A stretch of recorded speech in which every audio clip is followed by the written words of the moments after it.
Telah terjadi kecelakaan lalu lintas di simpang Jalan Baru Indarung, Kecamatan Lubuk Kilangan, Kota Padang pada Senin pagi tanggal 29 Juli tahun 2024, sekitar pukul 6 waktu Indonesia Barat. Insiden itu melibatkan dua unit truk saling bertabrakan. Akibatnya, satu truk terguling dan satu lagi menabrak warung di dekat lokasi kejadian. Salah satu warga bernama Adit mengatakan, awalnya kedua truk itu searah dari Solok menuju Padang. Sesampai di simpang Jalan Baru Indarung, truk yang belakang menabrak truk yang di depan. Truk saling tabrakan. Satu truk terguling dan satu truk lagi menabrak warung yang ada di pinggir jalan.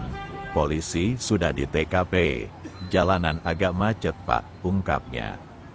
Sementara itu Kapolsek Lubuk Kilangan, Kompol Heri Mariza Putra membenarkan adanya kecelakaan dua truk yang bermuatan batu bara. Untuk informasi yang sementara didapat, truk ini searah dari arah Solok menuju Padang ingin membongkar muatannya, ujarnya Kompol Heri.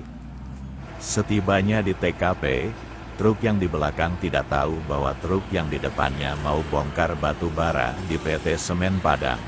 Akhirnya truk yang di belakang menabrak truk yang di depan, sehingga truk yang di depan terguling, sedangkan truk yang menabrak masuk ke dalam warung. Sebutnya, beruntung tidak ada korban jiwa dalam kejadian itu. Saat ini, kasus sedang ditangani pihak kepolisian Lubuk Kilangan. Tim Kaba Balai Gadang melaporkan dari Lubuk Kilangan, Indarung.